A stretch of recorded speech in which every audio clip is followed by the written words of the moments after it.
In Luke chapter 10, starting in verse 25, in Luke chapter 10, verse 25, where we're told that a certain lawyer stood up to test Jesus. As many of the Pharisees and scribes, lawyers kept coming at Jesus, the Sadducees, time and time again, would try to challenge Jesus, test him, get him to say or do something they might could twist or whatever the case may be. But here on this occasion, a lawyer stood up to test Jesus and said to Jesus, "Teacher, what shall I do to inherit eternal life?" Yeah, that's the question, right? That's the number one question everybody needs to be asking. What must I do to inherit eternal life? Jesus responded to him in verse 26 and said, "What is written in the law? What is your reading of it?" So Jesus points him to the law of God, to the law of Moses, which they were under, and says, well, you want to know what to do to inherit eternal life? Go to the law. What does the law say? What is your reading of it? So he answered, the lawyer did, and said, "You shall love the Lord your God with all your heart, with all your soul, with all your strength, and all your mind, and your neighbor as yourself." So those two things the law of Moses taught. They were taught in the law that they were to love God with all their heart, and second, they were to love their neighbor as themselves. Well, Jesus answers him and says, verse 28, "You have answered rightly. Do this, and you will live." So Jesus, it's kind of quick and easy. There's your answer. You know the answer. You just said it yourself. Love God with all your heart. Love your neighbor as yourself. Do that, and you're good to go.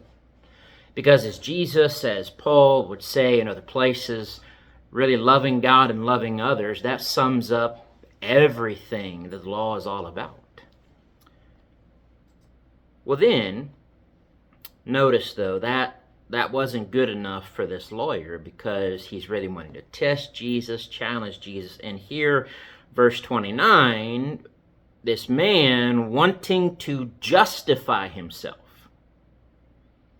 Wanting to justify himself. So apparently, he wasn't really looking for an answer, not that answer. He wanted to kind of make himself look better, or like, no, Jesus didn't answer this like I should have, or, well, no, that's not it. So this man wanted to justify himself, said to Jesus, well, who is my neighbor? Who is my neighbor? This is where Jesus then gives him a parable, a situation. Jesus says, okay, a certain man went down from Jerusalem to Jericho and fell among thieves, who stripped him of his clothing, wounded him, and departed, leaving him half dead. Now by chance a certain priest came down the road, and you would think, okay, here's a priest of all people, a religious man, a man of God, a man who serves in the temple. He's of the priesthood. Certainly this one would help this man who's in need. And when the priest saw the man who had been beaten, half dead, and stolen from, the priest just passed by on the other side. Likewise, a Levite, again, very religious person, Jew, they would have, the Levites, the priest came from the Levites, and certainly this one would do something, right? So a Levite comes. When he arrived at the place, he came and looked. He stopped and looked, but then he passed by on the other side. So both of these supposedly godly men, religious men, have just totally ignored this man lying in the ditch and went about their way.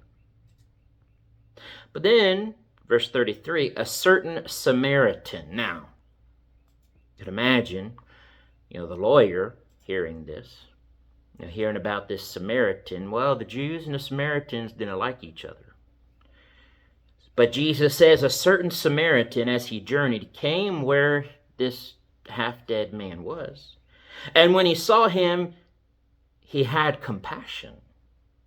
So he went to him and bandaged his wounds, pouring oil and wine. And he set him on his own animal and brought him to an inn and took care of him. On the next day, when he departed, he took out 2 denarii, gave them to the innkeeper, and said to him, "Take care of him, and whatever more you spend, when I come again, I will repay you." Wow. The Samaritan, of all people, a Samaritan stopped and helped this man.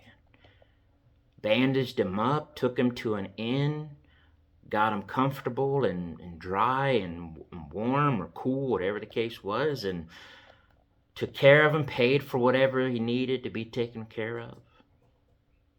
So Jesus says then to the lawyer, putting the test and challenge to him, "So which of these 3 do you think was neighbor to him who fell among the thieves?" I mean, really, the answer is glaringly obvious. While the lawyer, I'm sure, would have really wanted to answer the priest or the Levite, being a fellow Jew. But to be honest with this, he's got to say, as he does in verse 37, the one who showed mercy on him, the Samaritan. I wonder, this lawyer, if, I don't know, his train of thought. He's wanting to test Jesus. He wanted to justify himself. I wonder if that was hard for him to say. Well, I gotta answer this Samaritan. I really don't want to, but I'm really in a pickle now because I have to answer, the right answer. The one who showed mercy on him, which just happened to be the Samaritan. So Jesus said to this lawyer, "You go and do likewise." This all started with the question, what must I do to be saved? Jesus told him, love God, love people. But the lawyer, wanted to justify himself, to have reason. Well, who exactly is my neighbor? And Jesus made it very clear in this about loving your neighbor, and it's your fellow man who is really anybody. Whether Jew, Samaritan, Gentile, whatever the case may be. And so Jesus taught this man, told him to go and do likewise. This is how you love, like this good Samaritan. That's how you love your neighbor as yourself. That's how you love God first. Unlike that priest, unlike the Levite. Be like the Samaritan. Well, this is still so important for us today. About loving God and loving people. Loving God, we're all for that. Number one, I love you, God. But then the loving people part, that gets a bit challenging at times. Loving our neighbor as ourselves, loving our enemies even, loving all people, praying for all people, wanting all people to be saved. We need to learn the lesson from this to also go and do likewise.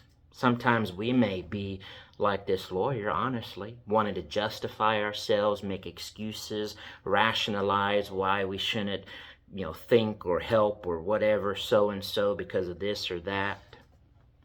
We can come up with a lot of things to try to justify ourselves. But we can't do that either, like this lawyer tried to do. Jesus would come to us and say, well, Kevin, Jesus would give the scenario. We'd have to answer honestly. Love God and love people. They knew it then. We know it now. Now go and do likewise. God bless.